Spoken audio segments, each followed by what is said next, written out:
ಕಳೆದ 11 ವರ್ಷಗಳಿಂದ ಕಲಬುರಗಿ ನಗರದಲ್ಲಿ ಹಿಂದೂಗಳನ್ನು ಒಗ್ಗೂಡಿಸುವಂಥ ಒಂದು ವಿಶೇಷ ಸಂದರ್ಭ ಶ್ರೀ ರಾಮನವಮಿ ಉತ್ಸವ. ಈ ಒಂದು ಉತ್ಸವ ಕಳೆದ 11 ವರ್ಷಗಳಿಂದ ಯಾವ ರಾಮನವಮಿ ಉತ್ಸವ ತಂಡ ಮತ್ತು ಹಿಂದೂ ರಕ್ಷಕ್ ಶಿವಾಜಿ ಬ್ರಿಗೇಡ್ ಹಾಗೂ ಕಲಬುರಗಿ ನಗರದ ಅನೇಕ ಹಿಂದೂ ಸಂಘಟನೆಗಳು ಎಲ್ಲರೂ ಒಂದುಗೂಡಿ ಈ ಒಂದು ಬೃಹತ್ ಉತ್ಸವವನ್ನು ಆಚರಣೆ ಮಾಡ್ತಾ ಇದ್ದೀವಿ.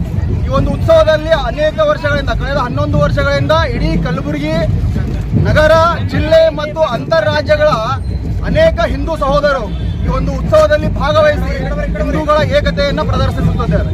ಆ ಕಾರಣಕ್ಕಾಗಿ ಕಳೆದ 11 ವರ್ಷಗಳಿಂದ ಹಿಂದೂ ರಕ್ಷಕ್ ಶಿವಾಜಿ ಬ್ರಿಗೇಡ್ ಅನೇಕ ಸೇವಾ ಕಾರ್ಯಗಳನ್ನು ಮಾಡ್ತಾ ಬಂದಿದೆ. ಈ ಒಂದು ಉತ್ಸವ ಇಷ್ಟು ವಿಜೃಂಭಣೆಯಿಂದ ನಡೆಯೋಕೆ ನಾವು ಕಳೆದ 8 ವರ್ಷಗಳ ಹಿಂದೆ ಯಾವ ರಾಮ ಮಂದಿರ ಉತ್ಸವ ಉದ್ಘಾಟನೆ ವಿಶೇಷ ವೃತ್ತವನ್ನು ಆಚರಣೆ ಮಾಡ್ತಾ ಸಂಕಲ್ಪ ತೊಟ್ಟಿದ್ದೇವೆ. ರಾಮ ಮಂದಿರ ಉದ್ಘಾಟನೆ ಆಗಲೇಬೇಕು ಅಂತೇಳಿ ಆ ವಿಶೇಷ ಸಂದರ್ಭದಲ್ಲಿ ಹಿಂದೂ ರಕ್ಷಕ್ ಶಿವಾಜಿ ಮಾಲಾಧಾರಣೆಯನ್ನು ಮಾಡ್ತಾ ಈ ಉತ್ಸವವನ್ನು ಇಷ್ಟು ವಿಜೃಂಭಣೆಯಿಂದ ನಡೆಯೋಕೆ ಹಳ್ಳಿಗಳಿಗೂ ಮತ್ತು ನಗರದಲ್ಲಿ ಪ್ರಚಾರ ಕಾರ್ಯಕ್ರಮವನ್ನು ನಾವು ಮಾಡ್ತಿದ್ದೀವಿ. ನಮಗೆ ಸಂತೋಷ ಇದೆ, ಬಹಳ ಖುಷಿ ಇದೆ.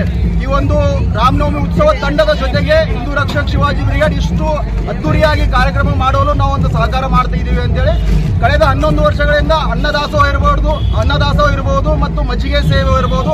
ಈ ರೀತಿ ಕಳೆದ 11 ವರ್ಷಗಳಿಂದ ಹಿಂದೂ ರಕ್ಷಕ್ ಶಿವಾಜಿ ಬ್ರಿಗೇಡ್ ಒಂದಿಲ್ಲ ಸೇವಾ ಕಾರ್ಯಗಳನ್ನು ಮಾಡ್ತಾ ಬಂದಿದೆ. ಇಲ್ಲಿ ಬರುವಂತ ಪ್ರತಿ ರಾಮ ಭಕ್ತರಿಗೆ ಯಾವುದೇ ತೊಂದರೆ ಆಗಬಾರ್ದು, ರಾಮನ ಆಶೀರ್ವಾದ ಇರಬೇಕು ಮತ್ತು ಈ ಬಿಸಿಲಾದ ಇಂಥ ವ್ಯವಸ್ಥೆಯಲ್ಲಿ ಅವರಿಗೆ ಯಾವುದೇ ರೀತಿಯ ತೊಂದರೆ ಆಗಬಾರ್ದು ಅಂತೇಳಿ ಮಜ್ಜಿಗೆ ವ್ಯವಸ್ಥೆಯನ್ನು ಕಳೆದ ವರ್ಷಗಳಿಂದ ಮಾಡ್ತಾ ಇದ್ದೀವಿ. ಈ ಸರಿ ವಿಶೇಷವಾಗಿ ನಮ್ಮ ಜೊತೆ ಹಿಂದೂ ರಕ್ಷಕ್ ಶಿವಾಜಿ ಬ್ರಿಗೇಡ್ ಜೊತೆ ನಮ್ಮ ಶಿವಸೇನಾ ಪಕ್ಷದಿಂದ ಆಂದೋಲನ ಶ್ರೀಗಳ ನೇತೃತ್ವದಲ್ಲಿ ಈ ಮಜ್ಜಿಗೆ ವ್ಯವಸ್ಥೆಯಲ್ಲಿ ಅಲ್ಲಿ ಶ್ರೀಗಳು ಬಂದು ಇದನ್ನು ಉದ್ಘಾಟನೆ ಮಾಡಿದ್ದು ನಮಗೆ ಹೆಮ್ಮೆ ತಂದಿದೆ. ಬರುವಂಥ ದಿನಗಳಲ್ಲಿ ನಾವು ಪ್ರಯತ್ನ ಮಾಡ್ತಿದ್ದೀವಿ. ಇನ್ನೂ ಕಲಬುರಗಿ ಜಿಲ್ಲೆ ಅಷ್ಟೇ ಅಲ್ಲ, ರಾಜ್ಯಾದ್ಯಂತ ಯುವಕರು ಸೇರಬೇಕು ಅಂತೇಳಿ ಹಿಂದೂ ರಕ್ಷಕ್ ಶಿವಾಜಿ ಬ್ರಿಗೇಡ್ ವತಿಯಿಂದಲೂ ಭವ್ಯವಾದ ಮೂರ್ತಿ ಮೆರವಣಿಗೆ ಮಾಡಬೇಕು ಅಂತೇಳಿ ಆ ರಾಮ ಆಶೀರ್ವಾದ ಮಾಡಿದ್ರಪ್ಪ ಅಂದರೆ ನಾವು ಮುಂದಿನ ವರ್ಷ ಖಂಡಿತವಾಗಿ ಮೂರ್ತಿ ತಯಾರಿ ಮಾಡ್ಕೊಂಡು